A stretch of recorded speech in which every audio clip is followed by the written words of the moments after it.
اعوذ باللہ من الشیطان الرجیم بسم اللہ الرحمن الرحیم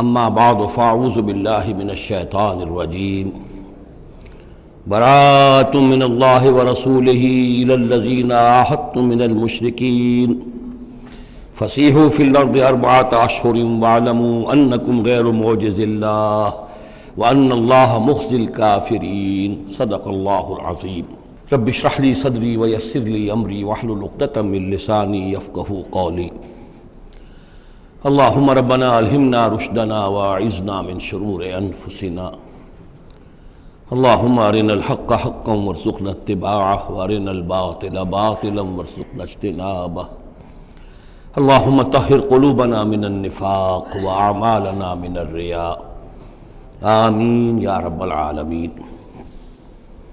اب ہم اللہ کے نام سے سورہ توبہ کا آغاز کر رہے ہیں۔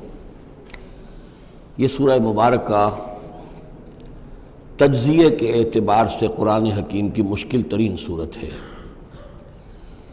اس میں کئی خطبات ہیں جو مختلف مواقع پر نازل ہوئے ہیں، اور چونکہ قرآن مجید میں یہ چیز محفوظ نہیں ہے کہ کون سا خطبہ کس وقت نازل ہوا، اس کے حوالے سے بڑی تحقیق کی ضرورت ہوتی ہے، اور جن لوگوں نے اتنی تکلیف گوارا نہیں کی ہے وہ بہت سے مغالطوں میں خود بھی مبتلا ہوئے ہیں اور دوسروں کو بھی مبتلا کیا ہے۔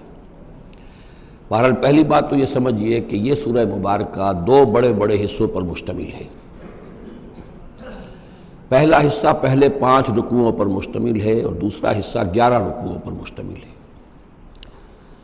فلسفہ دین اور فلسفہ رسالت کے اعتبار سے ان دونوں حصوں کے مابین فرق یہ ہے کہ نبی اکرم صلی اللہ علیہ وسلم کی جو بعثت ہوئی تھی، براہ راست بعثت جن میں سے آپ خود تھے، یہ بعثت خصوصی ہے، بعثت خاصہ ہے کہ جو مشرکین عرب کی طرف ہے، بنی اسماعیل کی طرف ہے۔ ایک آپ کی بعثت عمومی ہے پوری نوع انسانی کی طرف۔ آپ 2 بعثتوں کے ساتھ مبعوث فرمائے گئے۔ آپ کی جو بعثت خصوصی ہے الی اہل العرب، بنی اسماعیل، مشرکین عرب، چونکہ آپ انہی میں سے تھے اور انہی کی زبان میں آپ نے آخری اتمام حجت کر دیا، لہذا ان کے ضمن میں اللہ تعالیٰ کا جو قدیم قانون ہے رسولوں کے بارے میں کہ اگر کوئی قوم جس کی طرف رسول بھیجا جائے اور وہ اتمام حجت کر دے اور پھر بھی وہ قوم تسلیم نہ کرے تو اس قوم کو ہلاک کر دیا جاتا تھا، عذاب استیصال۔ تو اس قوم کے حق میں تو یہ آخری فیصلہ جو ہے اللہ تعالیٰ کا اسی قانون کے تحت نافذ ہوا۔ اس آخری فیصلے کا جو معاملہ ہے وہ ہے جو پہلے 5 رکوعوں میں آیا ہے۔ یہ حضور صلی اللہ علیہ وسلم کی بعثت خصوصی سے متعلق ہے، اہل عرب کی طرف۔ البتہ چونکہ آپ کی بعثت عمومی ہے پوری نوع انسانی کے لیے، آپ نے جزیرہ نماء عرب میں دین کو غالب کر دیا، قائم کر دیا۔ بعثت خصوصی کا تو گویا کہ آخری مقصد آخری درجے میں مکمل ہو گیا، لیکن یہ بعثت عمومی کے کام کا آپ نے آغاز فرمایا ہے صلح حدیبیہ کے بعد۔ آپ نے 7 ہجری تک کوئی مبلغ، کوئی داعی کہیں باہر نہیں بھیجا، جب تک کہ جزیرہ نماء عرب میں اس حد تک کامیابی نہیں ہو گئی کہ قریش نے آپ کو تسلیم کر لیا اور آپ کے ساتھ صلح کی، تو جس کو کہ اللہ تعالیٰ نے انا فتحنا لک فتحا مبینا قرار دیا ہے، اس وقت تک آپ نے اپنی پوری توجہ، آپ نے پورا وقت، اپنی ساری صلاحیتیں، اپنی قوتیں مرکوز رکھی ہیں جزیرہ نماء عرب کے اندر۔ البتہ جب اس حد تک کام پورا ہو گیا سن 7 میں، سن 6 میں صلح حدیبیہ ہوئی ہے، تو اس کے بعد آپ نے نامہ بر بھیجے، اپنے خطوط بھیجے، قیصر کے نام بھیجا، کسریٰ کے نام بھیجا، مقوقس کے نام بھیجا، نجاشی بھی اب جو اس وقت تھا، وہ نجاشی جو ایمان لائے تھے فوت ہو چکے تھے، ان کی تو غائبانہ نماز جنازہ بھی حضور نے پڑھائی تھی۔ اب جو نجاشی تھے وہ مسلمان نہیں تھے، ان کے پاس بھی خط گیا۔ ان خطوط کے نتیجے میں سلطنت روما سے ایک ٹکراؤ شروع ہو گیا۔ غزوہ موتا ہوا اور اس کے بعد غزوہ تبوک۔ یہ جو دو غزوات ہیں ان کا تعلق حضور کی بعثت عمومی سے ہے کہ اب بیرون ملک عرب آپ کی دعوت کا اور آپ کی اقامت دین کی جد و جہد کا دائرہ وسیع ہو رہا ہے۔ تو 11 رکوع اس سورہ مبارکہ کے اس سے بحث کر رہے ہیں، وہ غزوہ تبوک کے گرد ہیں۔ ان میں سے 4 رکوع وہ ہیں کہ جو غزوہ تبوک کے لیے ذہنی تیاری کے لیے، اور اس کے بعد کچھ آیات وہ ہیں کہ جو تبوک جاتے ہوئے اور تبوک سے واپسی پر نازل ہوئیں، اور کچھ حصہ وہ ہے جو تبوک سے واپس آ کر نازل ہوا۔ وہ تو ہیں 11 رکوع جو 6 سے شروع ہو کر 16 تک جائیں گے مسلسل۔ البتہ پہلے 5 رکوع وہ ہیں کہ جن میں اندرون جزیرہ نماء عرب، اندرون ملک آپ کے جو مشن تھا اس کی تکمیل کا جو آخری مرحلہ تھا اس کا اعلان ہو رہا ہے۔ اب یہ جو 5 رکوع ہیں ان میں بھی ایک عجیب تقسیم ہے۔ ان میں 2 رکوع وہ ہیں کہ جو سن 8 ہجری میں فتح مکہ سے قبل نازل ہوئے ہیں۔ ان میں تیار کیا گیا ہے مسلمانوں کو فتح مکہ کے لیے کہ وہ نکلیں، اور ساری رد و قدا ہو رہی ہے کچھ لوگوں کی طرف سے، کچھ منافقین کی طرف سے، کچھ سادہ دل مسلمانوں کی طرف سے، نیک دل مسلمانوں کی طرف سے، کچھ ایسے لوگوں کی طرف سے کہ جن کے وہاں رشتہ دار ہیں کہ اب اگر جنگ ہوگی اور جا کر ہم حملہ کریں گے مکے پر تو اس سے یہ ہے کہ ان رشتہ داروں کو بھی گدن پہنچے گا۔ کچھ ایسے مسلمان تھے جن کی فیملیز وہاں تھیں اور انہیں اندیشہ تھا کہ وہ کہیں جب یہ چکی پیسے گی تو کہیں گندم کے ساتھ گھن بھی نہ پیس جائے۔ تو ایک رد و قدا ہے جو ان 2 رکوعوں میں آپ کو ملے گی کہ جو نازل ہوئے ہیں سن 8 میں فتح مکہ سے قبل، اور 3 رکوع وہ ہیں کہ جو نازل ہوئے ہیں سن 9 میں ذی قعدہ کے بعد۔ اور یہ جب کہ فتح مکہ ہو چکا، اس سال حضور نے حج نہیں کیا، پھر اگلے سال آپ نے بھی دوبارہ حج نہیں کیا، لیکن آپ نے ایک قافلہ بھیج دیا تھا کہ وہ جائے، اور اس کے امیر کی حیثیت سے حضرت ابوبکر صدیق رضی اللہ تعالیٰ عنہ تھے امیر الحج۔ لیکن جب وہ قافلہ روانہ ہو چکا تھا ذی قعدہ سن 9 میں، تو پھر وہ آیات نازل ہوئیں کہ جو 3 رکوعوں پر مشتمل ہیں، جن میں آخری اعلان کیا گیا ہے کہ اب آئندہ یہاں کوئی مشرک حج کے لیے نہیں آئے گا۔ سن 9 کا حج وہ مشترک تھا، اس میں اہل ایمان بھی تھے اور اہل شرک بھی تھے، مشرکین مکہ بھی تھے، ان کو بھی اجازت تھی۔ اور وہاں اعلان کیا گیا کہ آئندہ مشرکین کے ساتھ اللہ کا کوئی معاہدہ نہیں ہے، اور ایک مہلت دی جا رہی ہے اتنے وقت معین کی، اس کے اندر یا تو وہ اسلام لے آئیں اور یا ان کا قتل عام ہو جائے گا۔ یہ سخت ترین آیات ہے قرآن مجید کی کہ جو اس حصے میں نازل ہوئی ہیں، لیکن اس کا فلسفہ سمجھ لیجئے، یہ قائم مقام ہے اس عذاب استیصال کے جو عذاب قوم نوح پر آیا، قوم ہود پر آیا، قوم صالح پر آیا، قوم شعیب پر آیا، سدوم اور عمورہ کی بستیوں پر آیا، آل فرعون پر آیا۔ وہ اب مشرکین عرب پر اس لیے آنا ضروری تھا کہ ان کی طرف حضور بھیجے گئے، انہی کی زبان میں کتاب اتار دی گئی، ان پہ اتمام حجت ہو گیا، حق مبرہن ہو گیا۔ اب اگر وہ ایمان نہیں لا رہے ہیں تو عذاب استیصال کے مستحق ہو چکے ہیں۔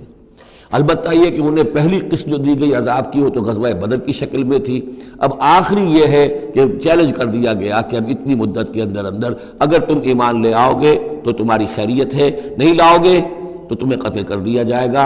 اور اس میں خود بخود امپلائڈ تھی یہ بات کہ اگر تم نہ ایمان لانا چاہو نہ قتل ہونا چاہو تو جزیرہ نماء عرب کو خیر بات کہہ کے چلے جاؤ، جہاں سینگ سمائے چلے جاؤ، اب عرب میں نہیں رہ سکتے۔ اس جزیرہ نماء عرب کو پاک کر دیا جائے گا شرک سے۔ تو 2 رکوع وہ 3 یہ، اب اس میں ایک اور کمپلیکیشن ہے، یہ 2 رکوع پہلے اور 3 رکوع بعد میں، ترتیب زمانی تو یہ ہے، ان 3 رکوعوں کا ایک رکوع پہلے نکال کے لے آیا گیا ہے۔ جیسے میں نے کہا تھا کہ سورہ انفال میں ایک آیت جو تھی کہ جو بڑی اہم تھی اور جو بڑی یوں سمجھیے کہ ایک حساس مسئلے پر تھی کہ مال غنیمت کا کیا ہوگا، اس کو پہلے لے آئے، حالانکہ اس کا اصل حکم، اس کی اصل بحث جو ہے وہ سورت کے اندر چل رہی ہے، جا کے وسط میں آ رہی ہے۔ اسی طریقے سے قرآن کا اسلوب ہے کہ جو خاص بہت اہم شے تھی، اگرچہ وہ ان 3 رکوعوں سے متعلق ہے جو بعد میں نازل ہوئے ہیں، لیکن ان کو پہلے سب سے پہلے صورت میں رکھ دیا گیا ہے۔ تو گویا کہ پہلے 5 رکوع بھی 3 حصوں میں ہیں۔ پہلا رکوع جو 6 آیات پر مشتمل ہے، یہ وہ 6 آیات ہیں جن کو دے کر حضرت علی کو بھیجا حضور نے صلی اللہ علیہ وسلم، وہاں جا کر حج کے اعلان کرو، اعلان عام کر دو میری طرف سے کہ اب مشرکین کے ساتھ کوئی معاہدے نہیں۔ اس کے بعد وہ 2 رکوع ہیں جو ایک سال پہلے جو ہے نازل ہوئے ہیں فتح مکہ سے قبل. پھر 2 رکوع وہی ہیں کہ جو ان 6 آیات کے تسلسل میں ہیں جو ذی قعدہ سن 9 ہجری میں نازل ہو رہے ہیں. تو یہ 3 حصوں میں پہلے 5 رکوع ہیں، لیکن ان 5 رکوعوں کا تعلق محمد الرسول اللہ صلی اللہ علیہ وسلم کی بعثت خصوصی کا جو تکمیلی مرحلہ ہے در حقیقت اس سے ہے. برات من اللہ ورسولہ، اعلان برات ہے، لا تعلقی کا اعلان ہے اللہ اور اس کے رسول کی طرف سے. الی الذین عاہدتم من المشرکین، ان لوگوں کی جانب جن سے اے مسلمانوں تم نے مشرکوں میں سے معاہدے کیے. اللہ کی طرف سے سارے معاہدے ختم. البتہ یہ بڑا کیٹیگوریکل سٹیٹمنٹ جو آیا ہے، اس کے بعد اس کے اندر تھوڑی تھوڑی وہ جو ہے تفصیل جب آئے گی تو اس میں رعایتیں دی گئی ہیں، لیکن اعلان ایسا ہے. اور اس صورت سے پہلے یہ واحد صورت ہے قرآن مجید کی جس سے پہلے آیت بسم اللہ نہیں ہوتی. اور اس کا سبب یہ بیان کیا ہے حضرت علی رضی اللہ تعالیٰ عنہ نے کہ یہ صورت تو ننگی تلوار لے کر نازل ہوئی ہے. آیت بسم اللہ میں تو اللہ کے نام ہے الرحمن الرحیم، تو یہ صورت جو ہے یہ تو ننگی تلوار لے کر نازل ہوئی ہے. اہل شرک کے لیے جو اعلان اس میں کیا گیا ہے کہ ان کو قتل کیا جائے گا، قتل عام ہوگا، تو گویا کہ اس کے مضامین جو ہیں اللہ تعالیٰ کی وہ رحمانیت اور رحیمیت کے ساتھ بظاہر ان کی مناسبت نہیں ہے، اس لیے اس صورت سے قبل آیت بسم اللہ نہیں لکھی جاتی. واللہ عالم. برات من اللہ ورسولہ الی الذین عاہدتم من المشرکین، اعلان برات ہے، اعلان لا تعلقی ہے اللہ اور اس کے رسول کی طرف سے ان تمام لوگوں سے کہ جن سے مسلمانوں نے معاہدے کیے. فسیحوا فی الارض 4 اشہر، تو گھوم پھر لو اس زمین میں، یعنی اس جزیرہ نما عرب میں 4 مہینے کی تمہیں مہلت دی جا رہی ہے. وَاعْلَمُوا أَنَّكُمْ غَيْرُ مُعْجِزِ اللَّهِ، اور جان لو کہ تم اللہ کو عاجز نہیں کر سکتے، اللہ کو شکست نہیں دے سکتے. وَأَنَّ اللَّهَ مُخْزِي الْكَافِرِينَ، اور اللہ تعالیٰ کافروں کو رسوا کر کے رہے گا. اب ان کے لیے یہ آخری جو ہے قسط جو ہے اللہ تعالیٰ کی طرف سے عذاب کی وہ آ کر رہے گی. یہ جو کیٹیگوریکل سٹیٹمنٹ آیا ہے یہ ان معاہدوں کے ضمن میں تھا کہ جن میں کوئی میعاد معین نہیں تھی، غیر میعادی معاہدے. عام معاہدہ ہے دوستی کا، نو وار پیکٹ ہے، اس کے لیے کوئی ٹائم لمٹ نہیں ہے. ان کے لیے تو کھلم کھلا کہہ دیا کہ ٹھیک ہے 4 مہینے کی ہم مہلت دے رہے ہیں، اس کے بعد ہمارا کوئی معاہدہ نہیں. اور یہ بالکل معقول بات ہے، اس لیے کہ ایک ہی دن میں نہیں کیا ہے. وہ بات بھی ہو گئی کہ معاہدہ پہلے جو ہے ان کی طرف پھینک دیا گیا، فَأَنبِذْ عَلَيْهِمْ عَلَىٰ سَوَاءٍ اعلان کیا جا رہا ہے، اور پھر ایک دن میں اقدام بھی نہیں ہو رہا، 4 مہینے دیے جا رہے ہیں. تو یہ ہے معاملہ ان کا جو معاہدے غیر میعادی تھے جن میں کوئی مدت معین نہیں تھی. وَأَذَانٌ مِّنَ اللَّهِ وَرَسُولِهِ إِلَى النَّاسِ يَوْمَ الْحَجِّ الْأَكْبَرِ، اور اعلان عام ہے اللہ اور اس کے رسول کی طرف سے لوگوں کی جانب حج اکبر کے دن. یوم الحج الاکبر، بڑے حج کے دن. بڑے حج سے مراد حج ہے. یہ ہمارے ہاں جو عام خیال ہے کہ جمعے کو حج ہو تو حج اکبر ہے، یہ بغیر کسی بنیاد کے ہے. اصل میں عمرہ جو ہے وہ حج اصغر ہے، اور جو حج ہے وہ حج اکبر ہے. عمرہ بھی ایک چھوٹا حج ہے، تو وہاں اکبر اور اصغر اس اعتبار سے ہوتے ہیں. تو یوم الحج الاکبر، جب جو حج آ رہا ہے اس دن ان اللہ بریء من المشرکین ورسولہ، اعلان عام. چونکہ حج میں تو تمام اطراف و اکناف جو ہیں جزیرہ نما عرب کے وہاں سے لوگ آئے ہوئے ہیں، تو اعلان عام ہو جائے گا کہ اللہ تعالیٰ بری ہے، الگ ہے، اس کا کوئی معاہدہ مشرکین کے ساتھ نہیں ہے، نہ صرف اللہ بلکہ اس کے رسول بھی. وَإِن تُبْتُمْ فَهُوَ خَيْرٌ لَكُمْ، اور اگر تم باز آ جاؤ، توبہ کر لو تو تمہارے لیے بہتر ہے، اسی میں خیریت ہے.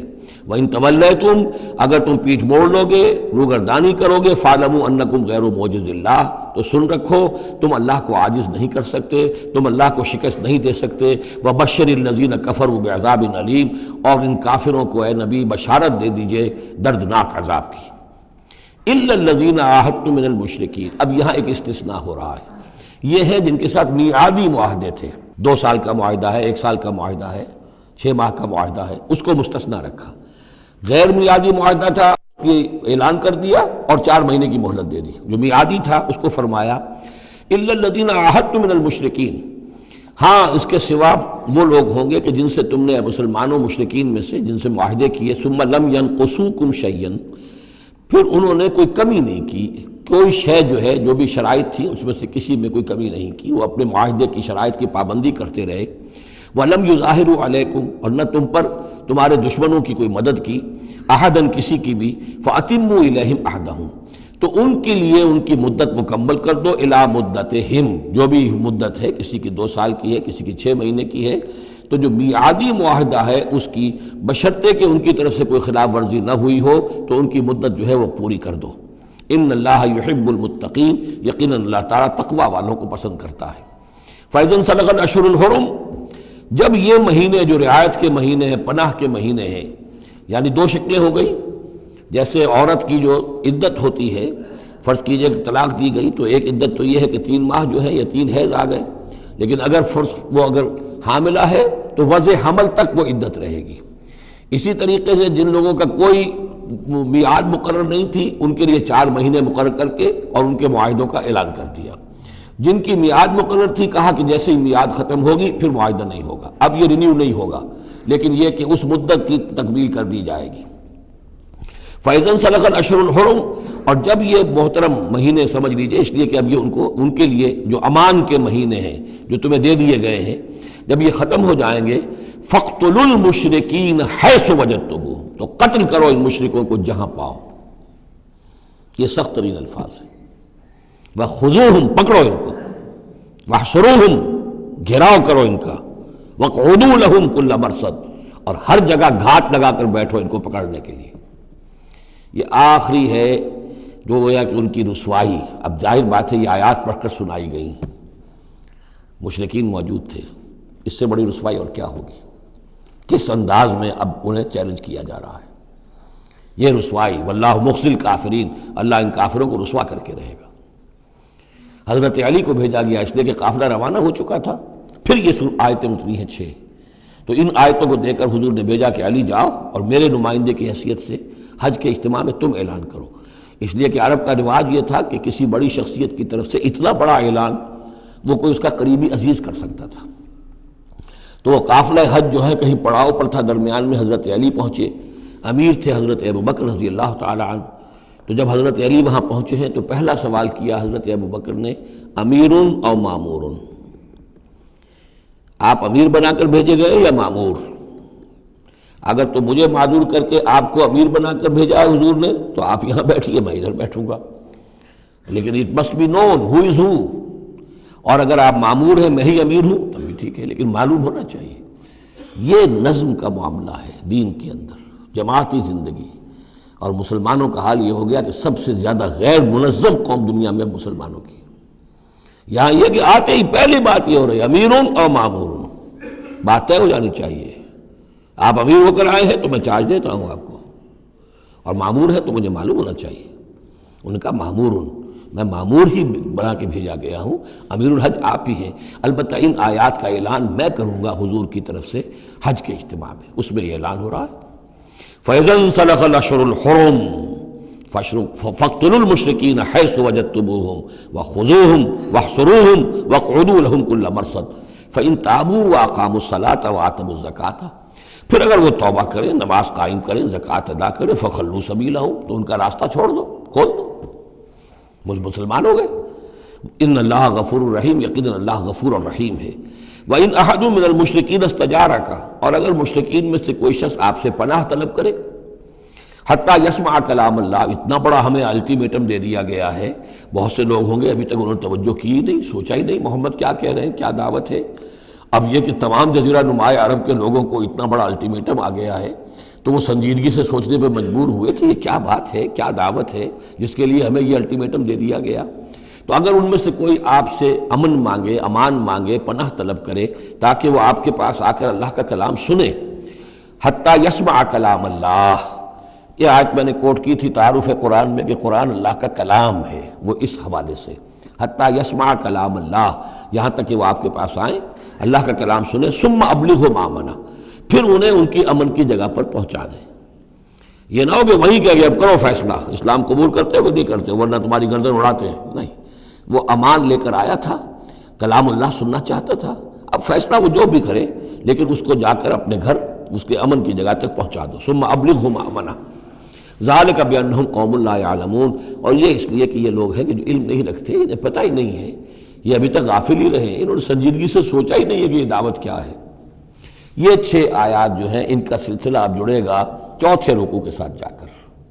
اب جو دوسرا رکوع اور تیسرا رکوع آ رہے ہیں یہ ہے کہ جو سن 8 ہجری میں فتح مکہ سے قبل نازل ہوئے، اور اس میں مسلمانوں کو آمادہ کیا جا رہا ہے قریش کے خلاف جنگ کرنے کے لیے۔ اگرچہ جنگ بالفعل نہیں ہوئی لیکن کیا معلوم تھا، ممکن ہے خونریزی ہو جائے، ممکن ہے مکے کی گلیاں جو ہیں وہ خون کی ندیاں جو ہیں اس میں بہنے لگے، سارے اندیشے تھے۔ وہ تو جو ہو گیا وہ تو بعد میں معلوم ہوا کہ کیا ہوا ہے، لیکن بہرحال اس میں جو ریلیکٹنس تھی، کچھ لوگوں میں بربنائے منافقت، کچھ لوگوں میں بربنائے شرافت اور ایک سادہ لوحی، کچھ لوگوں میں اس وجہ سے کہ ان کے اعزاء اور اقربا وہاں تھے اور انہیں اندیشہ یہ تھا کہ کہیں وہ گیہوں کے ساتھ وہ گھن بھی نہ پس جائے۔ کیف یکون للمشرکین عہد عند اللہ وعند رسولہ، اصل میں یوں ذہن میں رکھیے کہ جو صلح حدیبیہ ہوئی تھی اس کو خود قریش کے حلیف قبیلے نے توڑ دیا، اور اب حضور صلی اللہ علیہ وسلم سے سیرت میں آپ نے پڑھا ہی ہوگا کہ ابو سفیان جو سردار ہیں مکے کے، وہ آئے ہیں چل کر یہ درخواست لے کر کہ حضور اس صلح کی تجدید کر دیجئے۔ حضور نے تجدید نہیں کی، سفارشیں بھی کروائیں انہوں نے جو بھی کروا سکتے تھے، حضرت علی سے کوشش کی، اپنی بیٹی حضرت ام حبیبہ رضی اللہ تعالی عنہا وہ حضور کی زوجہ محترمہ تھیں، وہاں گئے، انہوں نے بھی مطلب یہ کہ کوئی حوصلہ نہ دیا، بلکہ وہاں تو واقعی اور ہو گیا کہ وہ گئے اپنی بیٹی کے ہاں، حضور کا بستر بچھا ہوا تھا، بیٹھنے لگے تو ام حبیبہ رضی اللہ تعالی عنہا نے فرمایا کہ ابا جان ذرا ٹھہریے، وہ ٹھٹک کر کھڑے رہ گئے تو بستر طے کر دیا، اب بیٹھ جائیے۔ اب یہ سردار قریش انہوں نے کہا کہ یہ بستر میرے لائق نہیں تھا یا میں اس بستر کے لائق نہیں تھا۔ حضرت ام حبیبہ فرماتی ابا جان آپ اس بستر کے لائق نہیں ہیں، یہ نبی کا بستر ہے اور آپ ناپاک ہیں، آپ مشرک ہیں، تو اب کیا کہیں، ان سے سفارش کرو میری۔ معلوم ہوا کہ وہ ساری گئے تو تھے اس لیے کہ بیٹی سے سفارش کروا دیں گے تو شاید زبان میں نہ کھل سکی ہو، پر اس وقت ہو سکتا ہے کہ بہت سے لوگوں نے یہ چیمے گوئیاں کی ہو کہ دیکھیے اچھی بات نہیں ہے، صلح اچھی بات ہوتی ہے، اب یہ قریش کا سردار آیا ہے، گڑ گڑا رہا ہے، سفارشیں کروا رہا ہے، تو صلح کر لینی چاہیے، کیوں صلح نہیں کر رہے حضور؟ اس کو پس منظر میں رکھیے، تب یہ آیتیں آپ کی سمجھ میں آئیں گی۔ کیف یکون للمشرکین عہد عند اللہ، کیسے ہو سکتا ہے مشرکین کے لیے کوئی عہد اللہ کے نزدیک، وعند رسولہ اور اس کے رسول کے نزدیک، الا الذین عاہدتم من المسجد الحرام، سوائے ان کے کہ جن کے ساتھ تم نے معاہدہ کیا تھا مسجد حرام کے پاس، صلح حدیبیہ، فما استقاموا لکم فاستقیموا لہم، تو جب تک وہ اس پر قائم رہے، سیدھے رہے تمہارے لیے، تم بھی قائم رہو، سیدھے رہو۔ ان اللہ یحب المتقین، لیکن اللہ تعالیٰ متقیوں کو پسند کرتا ہے۔ یعنی جب تک انہوں نے نہیں توڑا تھا معاہدہ، ہم نے بھی پیروی کی، ہم نے اس کی پوری جو ہے پوری پابندی کی، لیکن یہ کہ اب جب کہ ان کی طرف سے یہ توڑا جا چکا ہے تو اب کوئی دباؤ نہیں ہے، کوئی اخلاقی اصول نہیں ہے کہ لازماً معاہدے کی تجدید کی جائے، اب صورتحال کو دیکھنا ہے۔ حضور کو پورا اندازہ ہو چکا تھا کہ اب ان مشرکین میں اتنا دم نہیں ہے کہ وہ مقابلہ کر سکیں، تو معاہدے کا مطلب کیا ہوتا کہ کفر اور شرک کو ایک فریش لیز آف ایگزسٹنس دے دیا جائے، 10 سال کے لیے اگر معاہدہ کریں، 10 سال کے لیے کفر جو ہے ڈنکا بجائے گا، تو حضور کو پورا اندازہ تھا، اس لیے آپ نے تجدید نہیں کی۔ کیف وَإِن يَظْهَرُوا عَلَيْكُمْ، کیسے جبکہ اگر وہ تم پر کہیں قابو پا لیں، غالب آ جائیں، لا يرقبوا منکم الا ولا ذمہ، تو ہرگز لحاظ نہیں کریں گے نہ تمہاری قرابت کا نہ عہد کا۔ ان کے ہاں تو نہ قرابت کے کوئی معنی ہے نہ معاہدے کے کوئی معنی ہے، معاہدہ جب بھی چاہا توڑ دیا، قرابت داری کے خلاف کیا۔ یرضونکم بافواہہم، اب وہ جو آئے ہیں صلح کی تجدید کرنے کے لیے اور چاپلوسی کر رہے ہیں، وہ چاہتے ہیں کہ تمہیں راضی کر لیں اپنے منہ سے، وتابا قلوبہم، اب بھی ان کے دل انکاری ہیں، دل اب بھی نہیں مان رہے، واکثرہم فاسقون، اور ان کی اکثریت فاسقین پر مشتمل ہے۔ اشتروا بآیات اللہ ثمنا قلیلا، یہ وہی لوگ ہیں جنہوں نے اللہ کی آیات کو فروخت کیا ہے حقیر سی قیمت کے عوض، اپنی چودراہٹیں، اپنی سیادتیں، حق کو پہچاننے کے باوجود۔ محمد رسول اللہ 13 برس تک ان کے ہاں 12 برس تک دعوت دیتے رہے، انہوں نے قرآن مجید کو رد کیا، فصدوا عن سبیلہ، لوگوں کو روکتے رہے، خود بھی رکے رہے اللہ کے راستے سے۔ انہم ساء ما کانوا یعملون، بہت ہی برا ہے ان کا عمل جو رہا ہے۔ لا يرقبون فی مومن الا ولا ذمہ، دوبارہ یہ کسی مومن کے حق میں نہ قرابت کا کوئی لحاظ کرتے ہیں نہ کسی عہد اور معاہدے کا کرتے ہیں۔ وَأُولَٰئِكَ هُمُ الْمُعْتَدُونَ، اور حقیقت میں یہی لوگ ہیں جو حد سے زیادہ تجاوز کرنے والے ہیں۔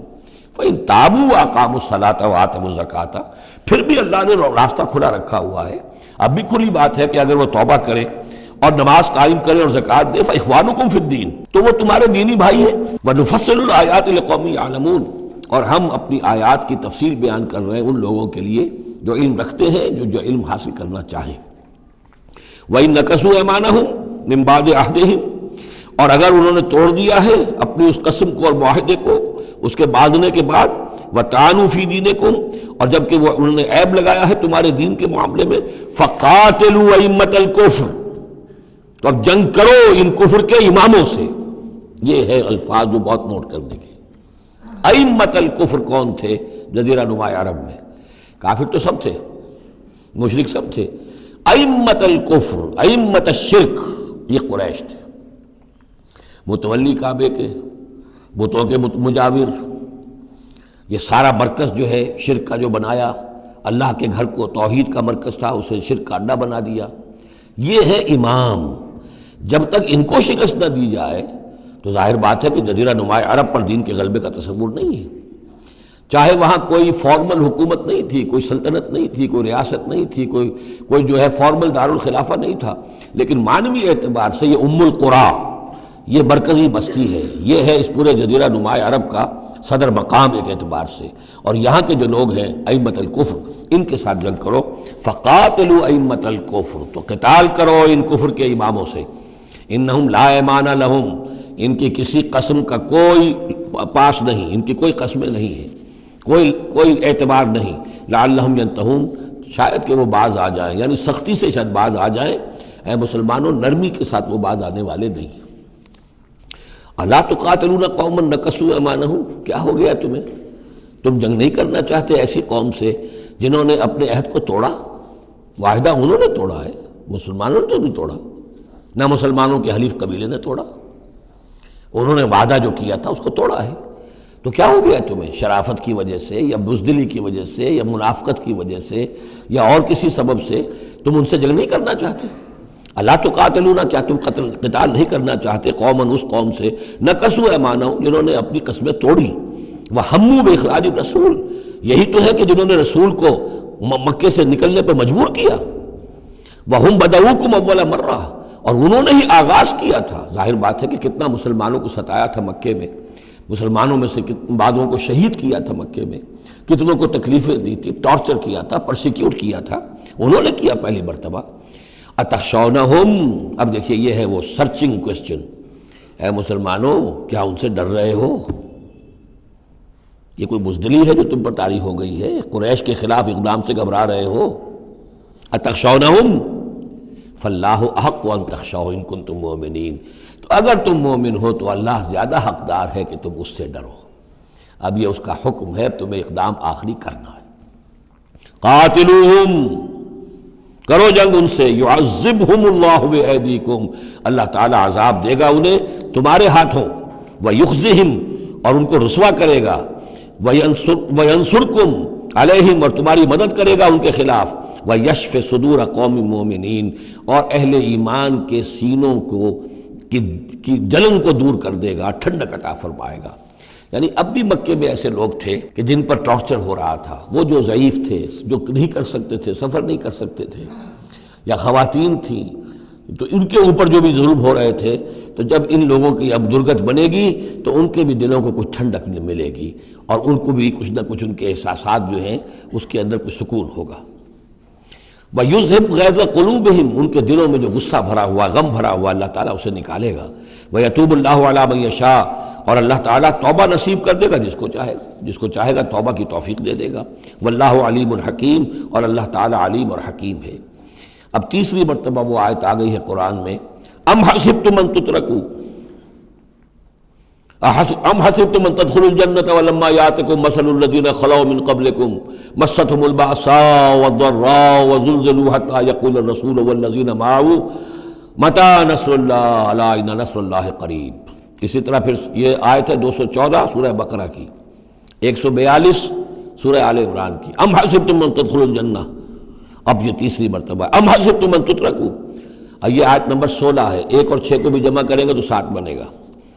ام حسبتم ان تترکوا، تم چھوڑ دیے جاؤ گے، ولما یعلم اللہ الذین جاہدوا منکم، ابھی تو اللہ نے دیکھا ہی نہیں کون ہے تم میں سے حقیقتاً جہاد کرنے والے، دوسری قوموں کے خلاف جہاد کرنا اور تھا، اب اپنی قوم کے خلاف جہاد کرنے کے لیے جانا، ظاہر بات ہے کہ اس کے اندر ایک اور اضافی امتحان ہے جو اللہ تمہارا لے لینا چاہتا ہے۔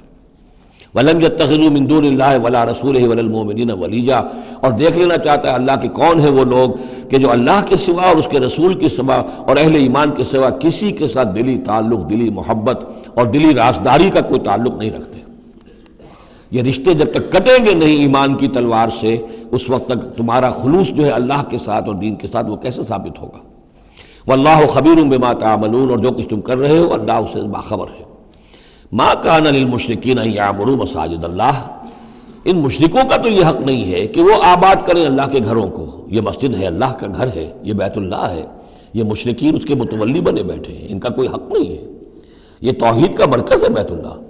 ما کان للمشرکین، نہیں ان کا یہ حق، ان یعمروا مساجد اللہ، یہ متولی بنے بیٹھے ہوئے ہیں اس کے، شاہدین علی انفسہم بالکفر، اپنے اوپر کفر کی گواہی دیتے ہوئے، یعنی اعلانیہ کافر ہیں، مشرک ہیں، اور پھر اس بیت اللہ کے متولی بنے ہوئے۔ اولئک حبطت اعمالہم، ان کے سارے اعمال حبط ہو گئے، یعنی حاجیوں کی خدمت کر دی، پانی پلا دیا، یہ کر دیا، وہ کر دیا، ان کی کوئی حیثیت اللہ کی نگاہ میں نہیں ہے۔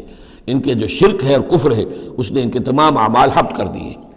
وفی النار ہم خالدون، اور آگ ہی میں وہ رہیں گے ہمیشہ ہمیشہ۔ انما یعمر مساجد اللہ من آمن باللہ والیوم الآخر، مسجدیں اللہ کی مسجدوں کو آباد کرنا تو ان کا حق ہے جو ایمان لائے اللہ پر اور یوم آخر پر، واقام الصلاۃ، اور نماز قائم کریں، وآت الزکوٰۃ، اور زکوٰۃ ادا کریں، ولم یخش الا اللہ، اور نہ ڈرے کسی سے سوائے اللہ کے۔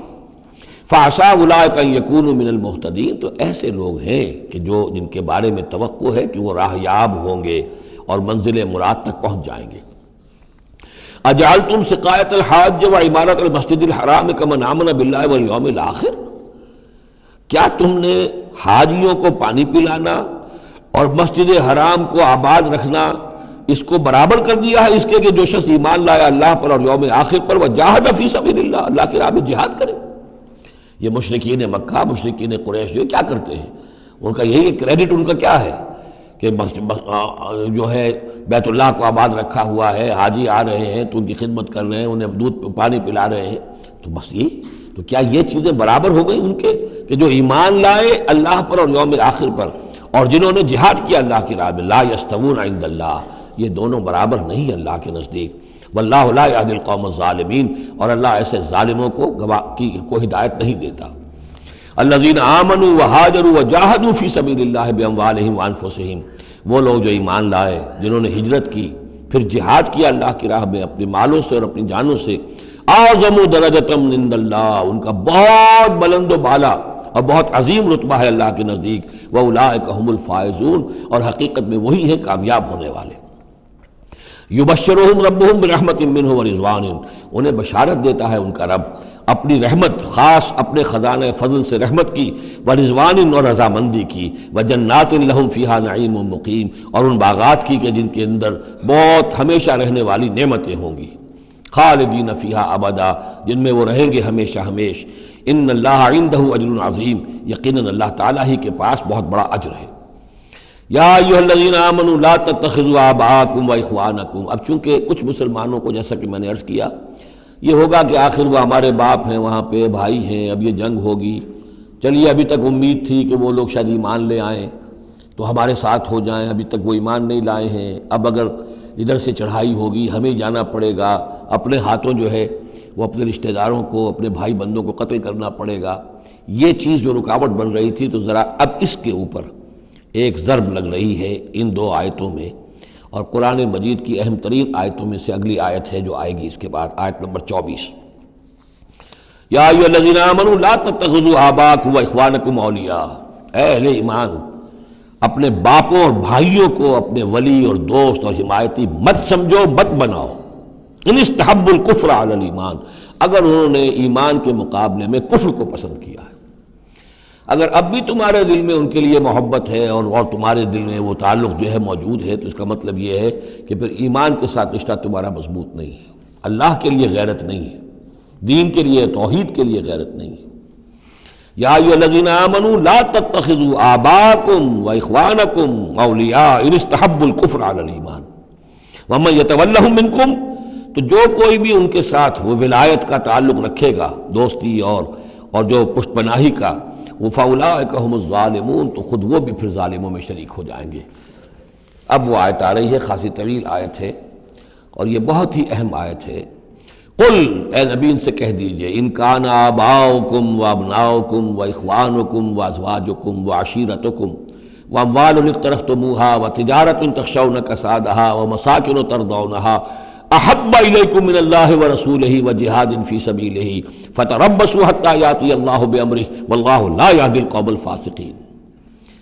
اے نبی ان سے کہہ دیجئے، اگر ہو تمہیں تمہارے باپ اور تمہارے بیٹے اور تمہارے بھائی اور تمہاری بیویاں یا بیویوں کے لیے شوہر اور تمہاری برادری رشتہ دار، اور وہ مال جو تم نے بہت محنت سے کمائے ہیں، جمع کیے ہیں، وہ تجارت جس کے مندے کا تمہیں خطرہ رہتا ہے، ڈرتے رہتے ہو، اور وہ حویلیاں اور وہ محل جو تم نے بنائے ہیں تمہیں بہت پسند ہیں، مساکن ترضونہا، اگر یہ 8 چیزیں محبوب تر ہیں، احب الیکم، ان 8 کی محبت زیادہ ہے تمہارے دلوں میں، من اللہ ورسولہ وجہاد فی سبیلہ، اللہ کی محبت، رسول کی محبت، اللہ کی راہ میں جہاد کی محبت، اگر یہ 3 محبتیں کم ہیں، وہ زیادہ ہیں، فتربصوا، تو جاؤ انتظار کرو، دفع ہو جاؤ، فتربصوا، جاؤ انتظار کرو، حتی یاتی اللہ بامرہ، یہاں تک کہ اللہ اپنا فیصلہ سنا دے، واللہ لا یہدی القوم الفاسقین، اللہ ایسے فاسقوں کو راہیاب نہیں کرتا۔ بہت سخت آیت ہے، بہت اہم آیت ہے، بڑی کیٹیگوریکل ہے۔ ہر شخص اپنے باطن میں ایک ترازو نصب کرے، اپنے باطن میں، کسی اور کو نہ ناپیے تولیے، یہ اپنے آپ کو تولیے۔ بل الانسان علی نفسہ بصیرہ، انسان اپنے آپ سے خوب واقف ہے۔ ایک میں ڈالیے پلڑے کے اندر یہ 8 محبتیں، باپوں کی محبت، بیٹوں کی، بھائیوں کی، بیویوں کی یا شوہروں کی، اسپاؤسز کی، یا اس کے بعد رشتہ داروں کی، اور 3 شکلیں ہیں مال کی، وہ مال جو جمع کیا ہے، اور وہ تجارت جو بڑی محنت سے جمائی ہے، اس کا مندے کا اندیشہ رہتا ہے، اور وہ گھر بنائے ہیں، محل بنائے ہیں، کوٹھیاں بنائی ہیں، ولاز بنائے ہیں، بڑے ان کو سجایا ہے، ڈیکوریٹ کیا ہے۔ اگر ان 8 چیزوں کی محبت تمہارے دل میں زیادہ ہے، اللہ کی محبت، اس کے رسول کی محبت، اللہ کی راہ میں جہاد کی محبت سے، یہاں یہ تیسری چیز ہے کانکریٹ۔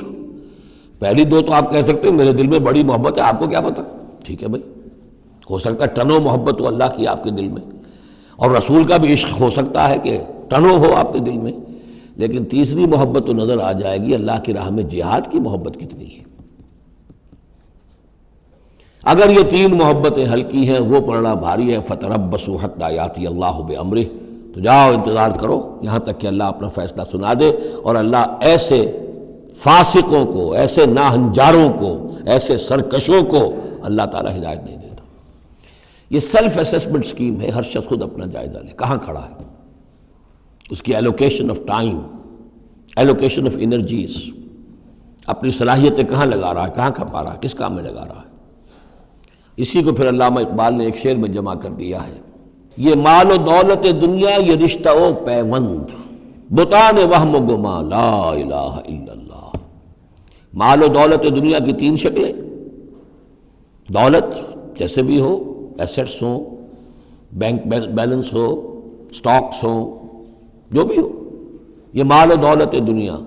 نمبر 2 جائیداد ہے، نمبر 3 بزنس ہے یا کیریئر ہے، پروفیشن ہے، اور رشتہ و پیوند جو سب سے قریبی ہو سکتے ہیں، باپ، بیٹا، بھائی اور اسپاؤس، اور جو بھی اور رشتہ دار ہیں۔ یہ مال و دولت دنیا، یہ رشتہ و پیوند، بتان وہم و گما، یہ صرف بت ہیں، ہمارے اپنے وہم کے، توہم کے، ان کی کوئی حقیقت نہیں ہے۔ بتان وہم و گما، لا الہ الا اللہ۔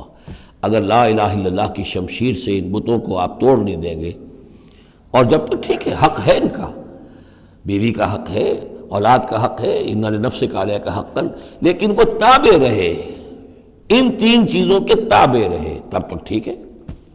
اور اگر ان 3 چیزوں سے وہ اوپر چلا گیا، کوئی بھی ایک بھی، تو بس وہ توحید ختم ہے، اب وہ شرک ہے۔ لقد نصرکم اللہ فی مواطن کثیرۃ ویوم حنین، اور اے مسلمانوں تمہاری اللہ نے مدد کی بہت سے مواقع پر، اور خاص طور پر یوم حنین۔ اب ظاہر بات ہے کہ یہ حصہ وہ ہے جو نازل ہو رہا ہے، جو کہ ہم کون سے رکوع میں پہنچ گئے؟ چوتھے رکوع میں پہنچ گئے. تو چوتھا اور پانچواں پھر وہ ہے جو ذی قعدہ سن 9 میں نازل ہو رہا ہے. تیسرا رکوع جہاں ختم ہوا وہ 2 رکوع ختم ہو گئے کہ جو قریش پر حملے کے ضمن میں اور مکے کی طرف اقدام کے ضمن میں جو رد و قدع ہو رہی تھی، اور وہ فتح مکہ سے پہلے نازل ہوئے سن 8 ہجری میں، رمضان سے قبل. اب یہ پھر وہی سلسلہ جڑ گیا جو 6 آیتیں ہم پہلے پڑھائے ہیں ذی قعدہ سن 9 ہجری میں جو نازل ہوئی اسی کے ساتھ. اب ظاہر بات ہے کہ اس وقت جو ہے غزوہ حنین بھی ہو چکا تھا. لقد نصرکم اللہ فی مواطن کثیرۃ، اللہ نے تمہاری مدد کی ہے مسلمانوں بہت سے مواقع پر. ویوم حنین، حنین کے دن بھی کی. اذ اعجبتکم کثرتکم، جب کہ تمہیں اپنی کثرت پر ناز ہو گیا تھا. اب یہ بھی یہ نہ سمجھیے کہ سب مسلمانوں کو ہو گیا تھا. حضور جب فتح مکہ کے وقت آئے ہیں مکے میں تو 10,000 مسلمان آپ کے ساتھ تھے. پھر اس کے بعد آپ نے جب طائف پر حملے کا فیصلہ کیا اور اس کے بعد آپ میدان میں نکلے اور حنین کی جنگ ہوئی ہے تو 12,000 کا لشکر آپ کے ساتھ تھا. 10,000 وہ تھے اور 2,000 یا تو وہ لوگ تھے جو فتح مکہ کے بعد ایمان لائے، 9 مسلم سمجھ لیجئے اسی وقت جو ایمان لائے، اور یا ابھی وہ مشرک ہی تھے لیکن چونکہ اب وہ رعایا ہو گئے مسلمانوں کی تو وہ بھی گویا کہ شریک تھے اس میں ان کے خادموں اور معاونین کی حیثیت سے. 12,000 کا یہ لشکر جب گزر رہا تھا ایک وادی سے، اور اس وادی کے دونوں طرف پہاڑیاں تھیں، تو جو تیر انداز تھے اور وہ بہت ہی نشانے والے لوگ تھے تو انہوں نے مورچے بنا رکھے تھے پہاڑیوں کے اوپر، ان کے اوپر سے تیروں کی بوچھاڑ آئی ہے. تو یہ نشیب میں ہے، وادی میں ہے، اوپر سے بیراج آ رہا ہے، اس کے نتیجے میں بھگدڑ مچ گئی. بعض روایات میں تو آتا ہے کہ حضور کے ساتھ صرف 30-40 آدمی رہ گئے. علامہ شبلی نے یہی لکھا ہے 30-40 آدمی رہ گئے. لیکن سید سلیمان ندوی نے پھر اپنے استاد سے اختلاف کرتے ہوئے اسی میں سیرت النبی میں نوٹ دیا کہ نہیں 300-400 آدمی رہ گئے تھے. لیکن 300-400 آدمی بھی رہ جائیں 12,000 میں سے تو بھگدڑ بہت بڑی. اس وقت پھر حضور خود اپنی سواری سے اترے ہیں، علم اپنے ہاتھ میں لیا ہے، رجز آپ نے پڑھا ہے، انا النبی لا کذب انا ابن عبد المطلب، میں نبی ہوں اس میں کوئی شک نہیں، چاہے یہ 12,000 میرا ساتھ دے تب بھی نبی ہوں، کوئی ساتھ نہ دے تب بھی نبی ہوں، اور میں عبد المطلب کا بیٹا یعنی پوتا میدان میں موجود ہوں. اس پر پھر یہ کہ آپ نے لوگوں سے کہا کہ پکارو الیہ یا عباد اللہ، الیہ یا اصحاب الشجرہ، الیہ یا اصحاب البدر، کہاں جا رہے ہو اے بدریوں، کہاں جا رہے ہو اے جو صلح حدیبیہ کے وقت جنہوں نے مجھ سے بیعت کی تھی موت کی، بیعت رضوان، کہاں جا رہے ہو؟ پھر لوگ پلٹے ہیں، پھر فتح ہو گئی. اذ اعجبتکم کثرتکم، جب کہ تمہیں اپنی کثرت پر ناز ہو گیا تھا، فلم تغن عنکم شیئا، تو وہ کثرت تمہیں کچھ نہ بچا سکی، کچھ کام نہ آ سکی تمہارے. وضاقت علیکم الارض بما رحبت، اور تم پر زمین اپنی پوری فراخی کے باوجود تنگ آ گئی، تنگ پڑ گئی، تنگ ہو گئی. ثم ولیتم مدبرین، اور پھر تم پیچھ موڑ کر بھاگے.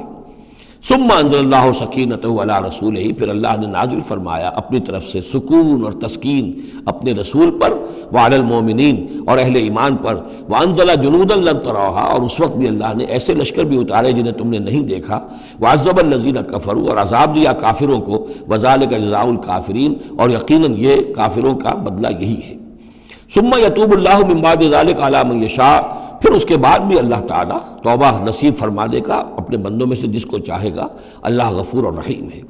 یا ایھا الذین آمنوا انما المشرکون نجس فلا یقربوا المسجد الحرام بعد عامہم ھذا، اہل ایمان یہ مشرک ناپاک ہیں، پلید ہیں، تو اب یہ اس سال کے بعد مسجد حرام کے قریب نہ پھٹکنے پائیں. سن 9 کا حج جو ہے کھلا تھا مشرکین کے لیے بھی اور اہل ایمان بھی گئے. حضرت ابو بکر کی زیر امارت قافلہ حج مدینے سے گیا، حضور نہیں گئے. اسی میں اعلان یہ بھی کر دیا گیا اب آئندہ سال سے کوئی مشرک قریب نہیں آ سکے گا، نہ بیت اللہ کے، بیت الحرام کے، نہ حج کے لیے آ سکے گا. لا یقرب المسجد الحرام بعد عامہم ھذا، اس سال کے بعد اب وہ قریب نہ پھٹکے مسجد حرام کے. وَإِنْ خِفْتُمْ عِلَّةً، اب اندازہ ہوا ہوگا کہ یہ تو آتے تھے لوگ تو ہماری آمدنی ہوتی تھی، حاجی آتے تھے، قربانیاں کرتے تھے، کچھ اور نظریں چڑھاتے تھے، چڑھاوے چڑھاتے تھے تو ہماری آمدنی ہوتی تھی. وَإِنْ خِفْتُمْ عِلَّةً، اگر تمہیں فقر کا اندیشہ ہو، فَسَوْفَ يُغْنِيكُمُ اللَّهُ مِنْ فَضْلِهِ، تو ان قریب اللہ تعالیٰ تمہیں غنی کر دے گا اپنے فضل سے انشاء، اگر وہ چاہے گا. ان اللہ علیم الحکیم، یعنی اتنی آئیں گی غنیمتیں تمہارے پاس کہ تم سے سنبھالی نہیں جائیں گی. حضور کے انتقال کے بعد چند سال کے اندر اندر سلطنت فارس اور سلطنت روما اور وہاں سے جو سیلاب آیا ہے مال غنیمت کا، تو حضور نے تو یہی فرمایا تھا کہ اے مسلمانوں، اس دنیا سے جاتے ہوئے آپ نے فرمایا تھا کہ مجھے تم پر فقر کا اندیشہ نہیں ہے، مجھے تو اندیشہ اب یہ ہے کہ تم پر دولت کے انبار آ جائیں گے تمہارے قدموں میں، اور پھر تم اس دولت کی وجہ سے ایک دوسرے کی گردنیں مارو گے۔ ان اللہ علیم الحکیم قاتل الذین لا یؤمنون باللہ ولا بالیوم الآخر ولا یحرمون ما حرم اللہ ورسولہ ولا یدینون دین الحق من الذین اوتوا الکتاب حتی یعطوا الجزیۃ عن ید وہم صاغرون۔ یہ آیت بھی فلسفہ دین کے اعتبار سے بہت اہم ہے۔ جنگ کرو ان لوگوں سے جو نہ ایمان رکھتے ہیں اللہ پر نہ یوم آخر پر، جو حرام نہیں ٹھہراتے جس کو اللہ اور اس کے رسول نے حرام ٹھہرایا، اور نہ قبول کرتے ہیں دین حق کی تابع داری من الذین اوتوا الکتاب، ان لوگوں میں سے کہ جن کو کتاب دی گئی تھی، حتی یعطوا الجزیۃ عن ید وہم صاغرون، یہاں تک کہ وہ اپنے ہاتھ سے جزیہ پیش کریں اور چھوٹے ہو جائیں، نیچے رہیں، تابع ہو جائیں۔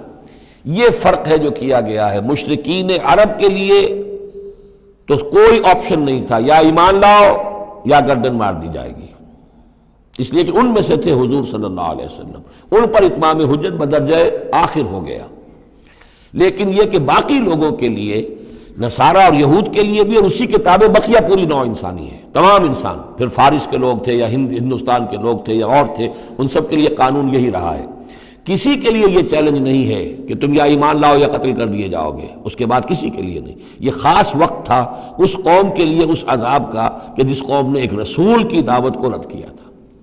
اب اس کے بعد کوئی رسول ہے بھی نہیں، موجود نہیں ہے، بنفس نفیس تو موجود نہیں ہے، معنوی طور پر ہے، وہ واقعتاً جو ہے مادی طور پر تو نہیں ہے۔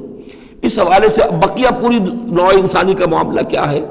ان کے سامنے یہ ہے کہ قتال ان سے بھی کیا جائے گا، جنگ ان سے بھی کی جائے گی، یہاں تک کہ وہ تابع ہو جائیں، اللہ کے دین کی بالادستی کو قبول کر لیں، لیکن اس کے نیچے وہ یہودی رہیں، وہ مجوسی رہیں، وہ ہندو رہیں، وہ سکھ رہیں، وہ پارسی رہیں، وہ جو بھی چاہے رہیں، انڈیویجول کو کسی کو اسلام لانے پہ مجبور نہیں کیا جائے گا، اور یہ نہیں ہوگا کہ گردن اڑا دی جائے گی یا اسلام لاؤ۔ وہ معاملہ تھا مشرکین عرب کے لیے۔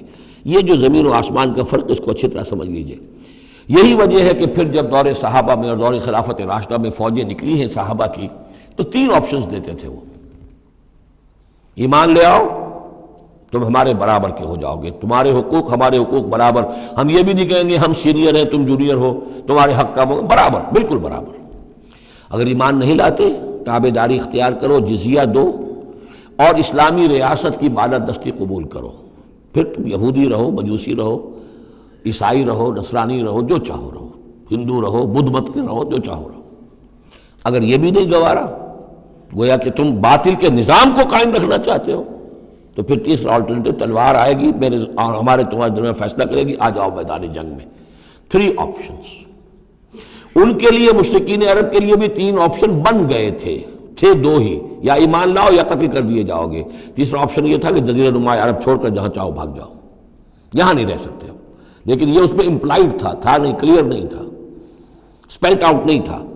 لیکن ان کے لیے یہ دوسرا آپشن تھا، قاتل الذین لا یؤمنون باللہ، قتال کرو ان سے جو ایمان نہیں رکھتے اللہ پر نہ یوم آخر پر، ولا یحرمون ما حرم اللہ ورسولہ، نہ حرام ٹھہراتے ہیں اور سمجھتے ہیں ان چیزوں کو جو اللہ اور اس کے رسول نے حرام کی ہیں، ولا یدینون دین الحق، اور نہ دین حق کو قبول کرنے کے لیے اور اس کی تابع داری کرنے کے لیے تیار ہیں، من الذین اوتوا الکتاب، اہل کتاب میں سے، ان سے بھی جنگ کرو، حتی یعطوا الجزیۃ عن ید، یہاں تک کہ وہ دے جزیہ ہاتھ سے، وہم صاغرون، اور چھوٹے ہو کر رہے، اسلام کی بالادستی قبول کریں۔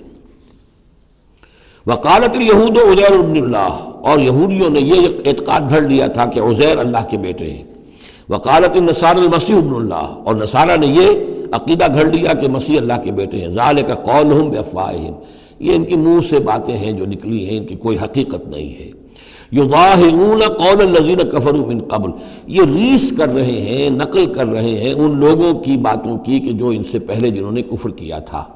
یہ میں اشارہ کر چکا تھا کہ متھرائزم یہ ایک مذہب تھا پرانا، اور خاص طور پر مصر اس کا بہت بڑا مرکز تھا۔ تو جب یہ سینٹ پال نے جب تبلیغ شروع کی ہے عیسائیت کی، اور وہ وہاں سے پھر بات جو ہے آگے بڑھی ہے، اور جینٹائلز کے اندر بھی تبلیغ اس نے شروع کی، تو اس نے پھر اپنے مذہب میں ایسے اعتقادات شامل کر لیے کہ یہ جو دوسرے مذہب کے لوگ ہیں وہ آسانی سے ہمارے اس مذہب میں عیسائیت میں آ جائیں۔ تو جو تثلیث مصر میں پہلے سے موجود تھی اسی تثلیث کے نام بدل دیے۔ مصر میں تثلیث تھی God the father, Horus the son of God, and Isis the God mother. تو اللہ خدا اور ایک خدا کی ماں وہ جو آئسس دیوی یعنی اور خدا کا بیٹا، تو اللہ اور عیسیٰ اور مریم، یہ پہلی تثلیث تھی ابتدائی کی جو بنی ہے۔ God the father, Horus the son of God and Isis the God mother. تو انہوں نے ان کی نقالی کی ہے، اس نقالی میں انہوں نے یہ تثلیث ایجاد کر دی ہے۔ قاتلہم اللہ انا یوفکون، اللہ تعالیٰ انہیں قتل کرے، ہلاک کرے۔ یہ کہاں سے بچلائے گئے ہیں؟ اتخذوا احبارهم ورهبانهم اربابا من دون اللہ۔ دوسری جو سب سے بڑی گمراہی ہوئی عیسائیوں میں وہ یہ ہے کہ انہوں نے اپنے احبار اور رہبان کو بھی رب بنا لیا اللہ کے سوا۔ اب یہ جو ہے اس پر اعتراض کیا تھا، اعتراض نہیں سوال کیا تھا حضرت عدی ابن حاتم نے، جو مشہور ہیں حاتم طائی، بہت بڑے جو سخی تھے، وہ تو خیر فوت ہو چکے تھے حضور کی بعثت سے قبل، اور وہ عیسائی تھے۔ ان کے بیٹے تھے یہ عدی ابن حاتم، یہ ایمان لے آئے۔ لیکن ایک روز انہوں نے حضور سے پھر یہ کہا کہ حضور یہ بات کچھ سمجھ میں نہیں آئی، قرآن کہتا ہے کہ ہم نے بحیثیت عیسائی اپنے احبار اور رہبان کو اپنا خدا بنا لیا، ارباب بنا لیا، تو ایسی بات تو نہیں ہے، تو اس کا مفہوم کیا ہے؟ تو آپ نے فرمایا کیا یہ صحیح نہیں ہے کہ جس شے کو وہ حلال کہہ دے تم حلال مان لیتے ہو، جس شے کو وہ حرام کہہ دے تم حرام مان لیتے ہو؟ کہ جی یہ تو ہے، تو یہی تو خدا بنا مان لینا ہے۔ یعنی قانون سازی کا حق اللہ کو حاصل ہے، یہاں پوپ صاحب کو پورا اختیار ہے، جو چاہے فیصلہ کر دے۔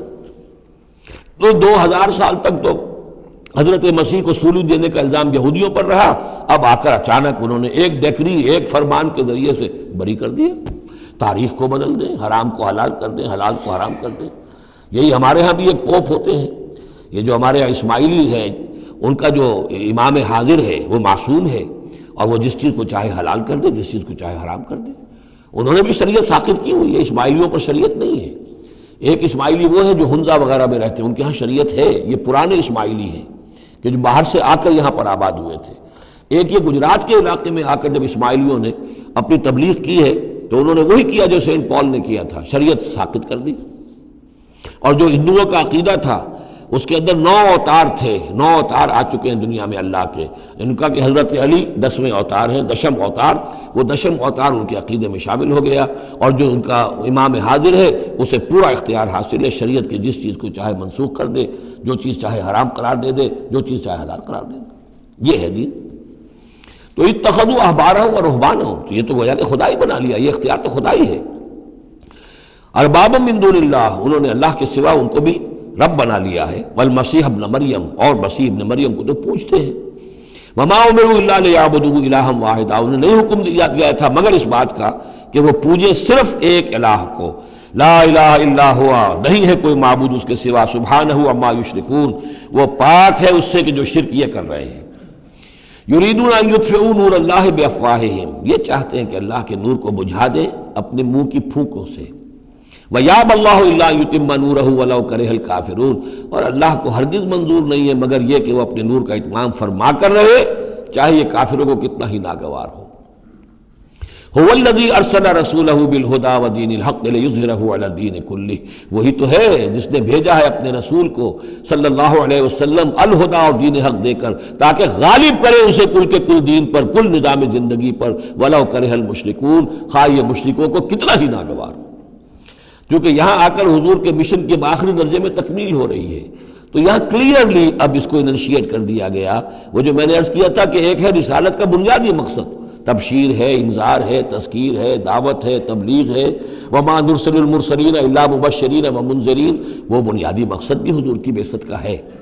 لیکن حضور کا ایک امتیازی مقصد ہے، تکمیل رسالت کا جو مظہر ہے وہ ہے کہ دین کو غالب کرنا بالفعل۔ یہ جوڑا جو 2 آیتوں کا ہے یہ بالکل اسی ترتیب کے ساتھ یہ جوڑا سورہ صف میں بھی آیا ہے۔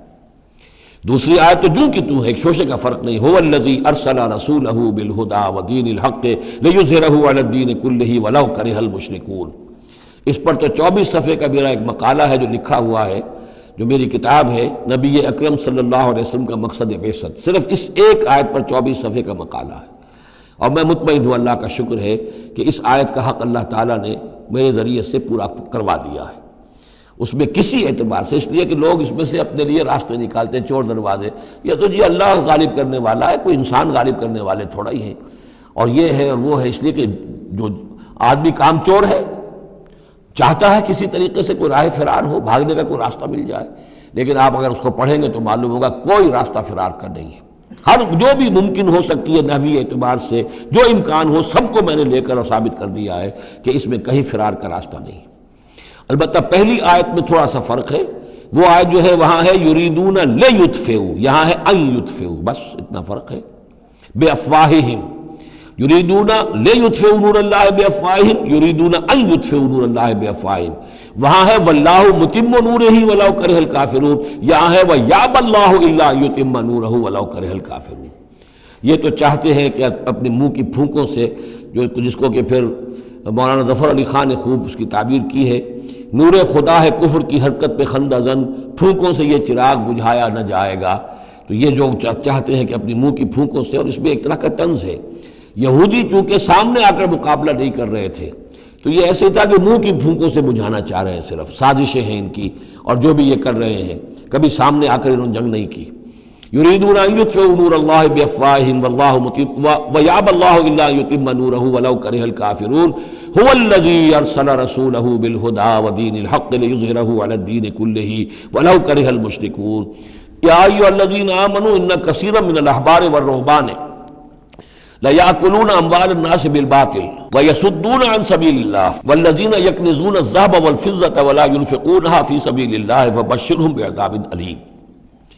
یہ آیت بھی بہت اہم ہے، اس لیے کہ جو مسلمان امتوں کے اندر علماء اور احبار اور صوفیاء، یا آپ ایک لفظ استعمال کریں مذہبی پیشوا، جو بھی ایک طبقہ بن جاتا ہے، اگر ان میں دنیا کی محبت اور مال کی محبت آ جائے، ایک عام کاروباری آدمی ہے، دنیا کا کاروبار کرتا ہے، اب ظاہر بات ہے حلال ذریعے سے کما رہا ہے، اچھا کھائے اچھا پہنے، ٹھیک ہے، کوئی جائیداد بھی بناتا ہے، کوئی حرام کام نہیں ہے، اس کی اولاد کو منتقل ہو جائے گی، لیکن یہ کہ جو شخص دین کی خدمت میں لگا ہوا ہے، اب اسے فرض کیجئے کوئی ہدیہ دے رہا ہے، کوئی اس کو اگر فرض کیجئے تحفہ دے رہا ہے یا کسی طریقے سے، تو دین کے لیے دے رہا ہے۔ اگر یہ لوگ بھی اپنے پاس دولت جمع کریں، اگر یہ اپنی جائیدادیں بنائیں، تو یہ بدترین انسان ہے آسمان کی چھت کے نیچے کے۔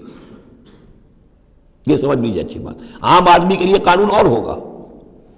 اس حدیث کو ذہن میں لے آئیے، حضور نے فرمایا یوشک ان یاتی علی الناس زمان، مجھے اندیشہ ہے لوگوں پر ایک وقت ایسا آ جائے گا، کیسا آ جائے گا؟ لا یبقی من الاسلام الا اسمہ، اسلام میں سے اس کے نام کے سوا کچھ نہیں بچے گا، ولا یبقی من القرآن الا رسمہ، قرآن میں سے اس کے رسم الخط کے سوا کچھ نہیں بچے گا، مساجدہم عامرۃ، ان کی مسجدیں آباد بہت ہوں گی، شاندار ہوں گی، وہی خراب من الہدی، ہدایت سے خالی ہوں گی، وعلماؤہم شر الناس تحت ادیم السماء، اور ان کے علماء آسمان کی چھت کے نیچے کے بدترین انسان ہوں گے، من عندہم تخرج الفتنۃ وفیہم تعود، انہی میں سے فتنہ برآمد ہوگا، انہی میں گھس جائے گا۔